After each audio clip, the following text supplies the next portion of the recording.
ಮಾಜಿ ಶಾಸಕರಾಗಿರ್ತಕ್ಕಂಥ ಕಾಂಗ್ರೆಸ್ನ ನಾಯಕರಾಗಿರುವಂತಹ ಕಿರಣ್ ಕುಮಾರ್ ಅವರಿಗೆ ಎಂಎಲ್ಸಿ ಅಥವಾ ನಿಗಮ ಮಂಡಳಿ ಅಧ್ಯಕ್ಷರನ್ನಾಗಿ ಮಾಡಬೇಕು ಅಂತ ಹೇಳಿ ಚಿಕ್ಕನಾಯಕನಹಳ್ಳಿ ಅವರ ಬೆಂಬಲಿಗರು ಅಭಿಮಾನಿಗಳು ಇದೀಗ ಮನವಿಯನ್ನ ಮಾಡಿದ್ದಾರೆ. ಮಾಜಿ ಶಾಸಕ ಕಿರಣ್ ಕುಮಾರ್ಗೆ ನಿಗಮ ಮಂಡಳಿ ಸ್ಥಾನ ಕೊಡಬೇಕು ಅಂತ ಹೇಳಿ ಇದೀಗ ಚಿಕ್ಕನಾಯಕನಹಳ್ಳಿಯಲ್ಲಿ ಕಿರಣ್ ಕುಮಾರ್ ಬೆಂಬಲಿಗರು ಒತ್ತಾಯವನ್ನ ಮಾಡಿರುವಂತಹದ್ದು. ನಂದಿಹಳ್ಳಿ ಮಣಿಕಂಠ ಅವರಿಂದ ಸರ್ಕಾರಕ್ಕೆ ಮನವಿಯನ್ನ ಮಾಡಲಾಗಿದೆ. ಹುಳಿಯಾರು ಯೂತ್ ಕಾಂಗ್ರೆಸ್ ಅಧ್ಯಕ್ಷ ಅವರ ತಂಡದಿಂದ ಒತ್ತಾಯಿಸಿರುವಂತಹದ್ದು ಕೆಎಸ್ ಕಿರಣ್ ಕುಮಾರ್ ಅವರಿಗೆ ನೀಡಬೇಕು ಅಂತ ಹೇಳಿ ಮನವಿಯನ್ನ ಕೂಡ ಮಾಡಿದ್ದಾರೆ.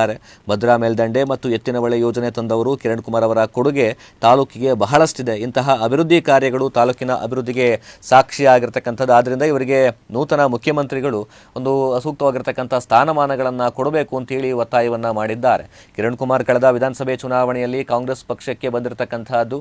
ಬಿಜೆಪಿ ಪಕ್ಷವನ್ನ ತೊರೆದು ಕಾಂಗ್ರೆಸ್ ಪಕ್ಷಕ್ಕೆ ಬಂದಿದ್ದಾರೆ. ಅಲ್ಲಿ ಕೆಲವೊಂದು ಕಡೆ ಕಾಂಗ್ರೆಸ್ ಪಕ್ಷಕ್ಕೆ ಬಂದರೂ ಕೂಡ ಸಮರ್ಪಕವಾಗಿರತಕ್ಕಂಥ ನಿಟ್ಟಿನಲ್ಲಿ ಯಾವುದೇ ರೀತಿಯ ಸೌಲಭ್ಯಗಳು ಅಥವಾ ಅವರಿಗೆ ಅಧಿಕಾರ ಸಿಗಲಿಲ್ಲ ಅನ್ನುವಂತಹ ಮಾತುಗಳು ಕೂಡ ಕೇಳಿಬರ್ತಾ ಇದೆ. ಯಶಸ್ವಿಯಾಗಿಯೂ ಕೂಡ ರಾಜ್ಯ ಕಾಂಗ್ರೆಸ್ ಸರ್ಕಾರ 3 ವರ್ಷ ಕಳೆದೋಗಿದೆ. ಉಳಿದಂತಹ 2 ವರ್ಷಗಳಲ್ಲಿ ಈಗಾಗಲೇ ಕೂಡ ನೂತನ ಮುಖ್ಯಮಂತ್ರಿಗಳು ಬಂದಿದ್ದಾರೆ. ಕನಿಷ್ಠ ಪಕ್ಷ ಈ ಒಂದು 2 ವರ್ಷಗಳಲ್ಲಿ ಕಿರಣ್ ಕುಮಾರ್ ಅವರಿಗೆ ಒಂದು ಸೂಕ್ತವಾಗಿರ್ತಕ್ಕಂಥ ಸ್ಥಾನಮಾನಗಳು ಸಿಗಬೇಕು ಅಂತ ಹೇಳಿ ಒತ್ತಾಯವನ್ನ ಮಾಡಿರ್ತಕ್ಕಂತಹದ್ದು.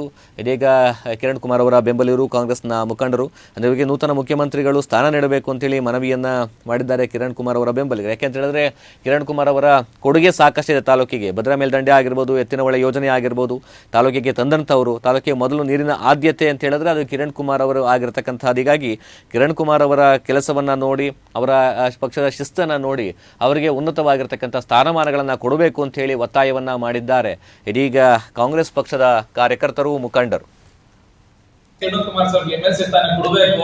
ಇದು ಇವತ್ತು ಇವತ್ತು ಒಂದು ಪ್ರೆಸ್ ಮೀಟ್ ಅಲ್ಲಿ ಆಗ್ರಹಿಸ್ತಿದೀವಿ. ನೆಕ್ಸ್ಟ್ ಮುಂದೆ ಬುಧವಾರ ಅಥವಾ ಗುರುವಾರ ಯೂತ್ ಕಾಂಗ್ರೆಸ್ ಮತ್ತೆ ಯೂತ್ ಕಾಂಗ್ರೆಸ್ ಇಂದ ನಮ್ದೇನಿದೆ ತಾಲೂಕು ಯೂತ್ ಕಾಂಗ್ರೆಸ್ ಕಮಿಟಿಯಿಂದ ಒಂದು ಚಿಕ್ಕನಾಯಕನಹಳ್ಳಿ ತಾಲೂಕಲ್ಲಿ ಪಂಜಿನ ಮೆರವಣಿಗೆ ಮಾಡಬೇಕು ಅಂತ ಎಲ್ಲರೂ ಡಿಸೈಡ್ ಮಾಡಿದೀವಿ.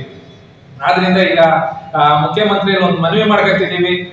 ನಮ್ದೇನು ಇಲ್ಲ, ನೀವು ಹಿಂದುಳಿದ ಕ್ಷೇತ್ರ ಅಂದ್ರೆ ಚಿಕ್ಕನಾಯಕನಹಳ್ಳಿ ಆಗಿದೆ. ಇಲ್ಲಿ ಯಾಕೆಂದ್ರೆ ಕಾಂಗ್ರೆಸ್ ಕಾರ್ಯಕರ್ತರುಗಳಿಗೆ ಪ್ರತಿ ಒಂದು ಎಲೆಕ್ಷನ್ ಈಗ ಸಂತೋಷ್ ಅಣ್ಣ ಇರ್ಬೋದು, ಅದಾದ್ಮೇಲೆ ಜಯಚಂದ್ರ ಇವ್ರು ಬಂದ್ರು, ಯಾರು ಕಿರಣ್ ಕುಮಾರ್ ಸರ್ ಬಂದ್ರು, ಅದರಿಂದ ಇದ್ದಿದ್ದು ಸತೀಶ್ ಶಾಸ್ತ್ರಿ ಅವರು. ಇದೇ ತರ ಪ್ರತಿಯೊಬ್ರು ಬರೋರು ಹೋಗೋರು, ಯಾರು ಪರ್ಮನೆಂಟ್ ಆಗಿ ಇರ್ತಿರ್ಲಿಲ್ಲ.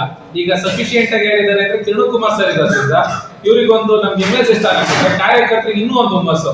ಈ ಸರಿ 50,000 ಸಮಥಿಂಗ್ ಓಡ್ತಾಂಡಿದೀವಿ ಕಾರ್ಯಕರ್ತರು ಕಾಂಗ್ರೆಸ್ ಅಲ್ಲಿ. ನೆಕ್ಸ್ಟ್ ಏನಾಗುತ್ತೆ ಅದು ಇನ್ನೂ ಡಬಲ್ ಆಗುತ್ತೆ. ಯಾಕೆಂದ್ರೆ ಇವತ್ತು MP ಎಲೆಕ್ಷನ್ ನೋಡಿರ್ಬೋದು, ಇಡೀ ಇದ್ರಲ್ಲಿ ನಮ್ಮ ಡಿಸ್ಟಿಕ್ ಅಲ್ಲಿ ಜಾಸ್ತಿ ಕಡಿಮೆ ಅಂಶದಲ್ಲಿ ಇದಾಗ ಒಂದು ಸಚಿವ ಇದು ಎಂಎಲ್ಸಿ ಸ್ಥಾನ ಮತ್ತೆ ನಿಗಮ ಮಂಡಳಿ ಕೊಡ್ತಾರೆ ಅನ್ನೋದು ಎಲ್ರಿಗೂ ಒಂದು ಅಭಿಲಾಷೆ ಇದೆ.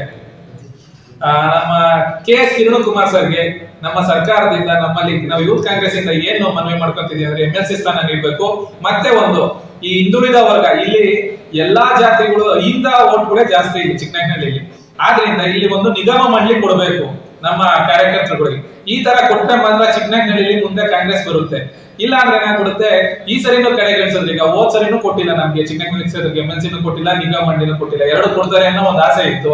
ಇದ್ರಿಂದ ಇದೇನಾಗ್ಬಿಡುತ್ತೆ, ಪ್ರತಿ ಒಂದು ಎಲೆಕ್ಷನ್ ಅಲ್ಲೂ ನಾವು ಹೊಸಬ್ರು ನೋಡ್ತಾನೆ ಇರ್ತೀವಿ. ಆದ್ರೆ ಕೆಎಸ್ ಕಿರಣ್ ಕುಮಾರ್ ಸರ್ 5 ವರ್ಷದಿಂದ ಇಲ್ಲಿ ಚಿಕ್ಕನಾಯಕನಹಳ್ಳಿಲಿ ಎಲ್ಲಾ ಕಾಂಗ್ರೆಸ್ ಕಾರ್ಯಕರ್ತರ ಜೊತೆ ನಿಂತ್ಕೊಂಡು ನಾನು ಇದೀನಿ ಅಂತ ಇವತ್ತು ಯಾರೇ ಹೋಗ್ಲಿ, ಇಷ್ಟು ರಾತ್ರಿ ಹೊತ್ತೋದ್ರು ಕಾರ್ಯಕರ್ತರು ಅವರಿಗೆ ಸ್ಪಂದನೆ ಮಾಡ್ಕೊಂಡು ಏನೇ ಕಷ್ಟ ಏನಕ್ಕಾದ್ರೂ ಹೋದ್ರು ನಮ್ಮ ಸಾಹೇಬ್ರು ನಮ್ಗೆ ಏನ್ ಇಷ್ಟ ಆಗುತ್ತೆ ಅಂದ್ರೆ